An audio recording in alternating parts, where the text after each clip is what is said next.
बिस्मिल्लाहिर्रहमानिर्रहीम अस्सलामुअलैकुम। कैसे हैं रीडर्स आप सब? उम्मीद करती हूँ सब खैरियत से होंगे। चैनल को सब्सक्राइब करना मत भूलिएगा और वीडियो को लाइक करना भी मत भूलिएगा और एक अच्छा सा कमेंट भी कर दीजिएगा प्लीज़। चलते हैं अपने नावल की तरफ और पीछे की आवाज़ों को प्लीज़ इग्नोर करें। मैडम, आज हम मुस्तजाब का रिश्ता तय कर आए हैं फ़ातिमा भाभी की बहन से। इब्तिहाज ने अब्रिश को मैसेज किया। इब्तिहाज आज बहुत खुश था क्योंकि उसकी सबसे बड़ी टेंशन ख़त्म हो गई थी।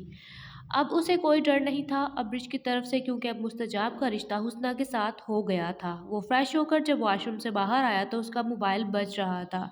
उसे लगा कि शायद अब्रिश कॉल कर रही है। वो मुस्कुराता हुआ मोबाइल की जानिब बढ़ा तो देखा अननोन नंबर से कॉल थी। ये किसका नंबर है? उसने जैसे ही कॉल अटेंड की तो कॉल बंद हो गई। इब्तिहाज ने मोबाइल बेड पर रखा और कुछ खाने के लिए किचन में चला गया।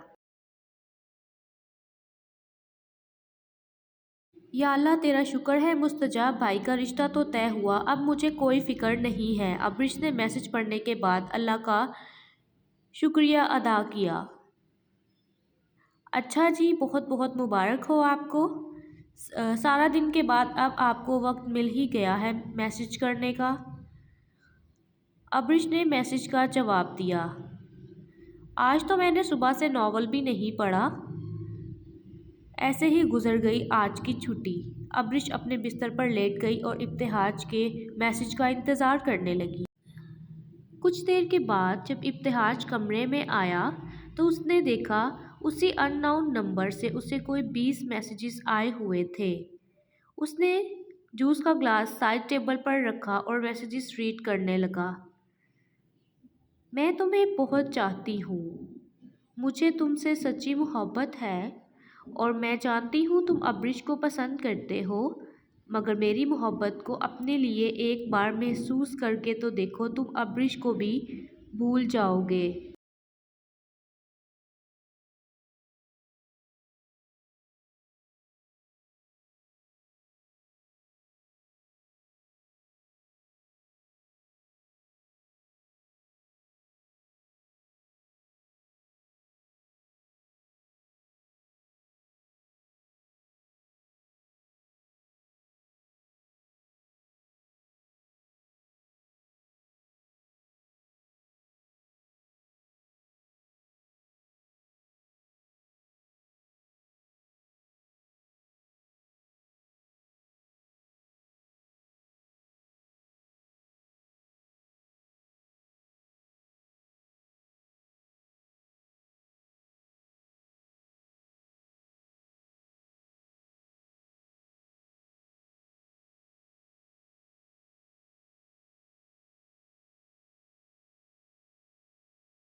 तुम कौन होती हो मुझे और इब्तिहाज को अलग करने वाली? हाँ, आज के बाद यहाँ पर आने की कोशिश भी मत करना, समझी तुम? अब्रिश ने उसे तलक लहजे में ये सब कहा और उठकर बाहर चली गई। खूबसूरत तो ये वाकई ही बहुत है, इसीलिए तो इब्तिहाज मरा बैठा है इस पर, मगर मैंने जो उसे कहना था वो तो कह दिया। अब दोनों के बीच में खूब लड़ाई होगी इन सब बातों को लेकर और दोनों खुद पीछे हट जाएंगे। लो भाई बिस्मा, तुम्हारे लिए तो रास्ते खुलना शुरू हो गए। अब मुझे और इब्तिहाज को कोई अलग नहीं कर सकता।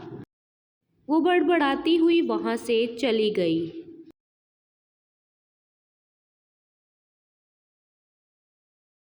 अब्रिश भागती हुई वॉशरूम वाली साइड पर चली गई और वहां एक तरफ बैठकर रोने लगी। ये सब क्या हो रहा है मेरे साथ? ज़रूर इस लड़की को मुस्तजाब ने भेजा होगा, क्योंकि इब्तिहाज कभी भी मुझे धोखा नहीं दे सकता। वो सिर्फ मुझसे मोहब्बत करता है। निम्रा उसे ढूंढती हुई वहां पर आ पहुंची। क्या हुआ अब्रिश? तुम रो क्यों रही हो? और तुमसे मिलने कौन आया था? अब्रिश? अब्रिश बस रोई जा रही थी। अब्रिश फौरन निम्रा के गले लग गई। अलीना भी अब्रिश को ढूंढने लगी और ढूंढती हुई वॉशरूम तक आ गई थी। वो उसने देखा अब्रिश निम्रा के गले लगकर रो रही है। आखिर हुआ क्या है इसे, और इससे मिलने आज कौन आया था? अलीना एक कोने में खड़ी उन्हें देख रही थी।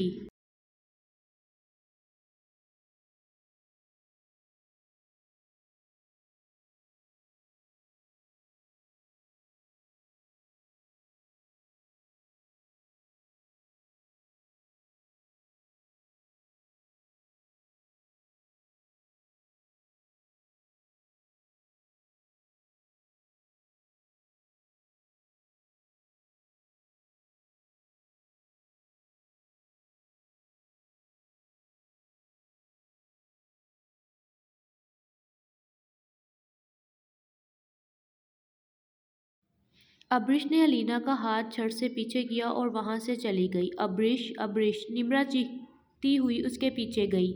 अगर आज आप अब्रिश के घर मेरा रिश्ता तय करके ना आई तो मैं अपने साथ कुछ बुरा कर लूँगा, या फिर अब्रिश को उसके घर से निकाल के कहीं दूर ले जाऊँगा। मुस्तजाब चीखा। दिमाग ठीक है तुम्हारा मुस्तजाब? ये सब करना था तो पहले बता देते। क्यों मेरी बहन के अरमानों का चकनाचूर करना है तुमने? बोलो। फातिमा भाभी सर्द लहजे में बोली। मैंने आपसे नहीं कहा था कि अपनी बहन के साथ मेरा रिश्ता तय करें? आप सब अपनी मर्जी से गए थे। मैं आपकी बहन की ज़िंदगी नहीं बर्बाद करना चाहता, इसीलिए कह रहा हूँ अब्रिश के साथ मेरी शादी करवा दें और अपनी बहन की शादी आप इब्तिहाज के साथ करवा दें। पागल हो गया है ये, इसे कहो यहाँ से चला जाए। अम्मी तलख लहजे में बोली। मैं यहाँ से कहीं नहीं जाऊँगा। आज ही आप जाएं अब्रिश के घर, उसकी और मेरी शादी की तारीख तय करके आएं। ये क्या तमाशा लगा रखा है तुमने? क्यों तुमने इस उम्र में हमें जलील करने का ठेका उठा रखा है? मुस्तजाब ने सामने टेबल पर पड़ा गिलास उठाया और अपने सर पर जोर से दे मारा। अब खुश हैं आप लोग? अब खुश हैं आप लोग? हाँ, यही चाहते थे ना? लो, मिल गया सुकून। अगर आज के दिन में आप लोग अब्रिश के घर ना गए तो मैं खुद के साथ कुछ कर लूँगा। अब आप इसे धमकी समझें या जो कुछ मर्जी। वो गुस्से से पागल हो गया था। चीखता हुआ घर से बाहर निकल गया। तो रीडर्स, कैसी लगी आपको आज की एपिसोड? उम्मीद करती हूँ अच्छी लगी होगी। मिलते हैं अगली वीडियो में। अपना ख्याल रखें। अल्लाह हाफिज़ और चैनल को सब्सक्राइब करना मत भूलिएगा।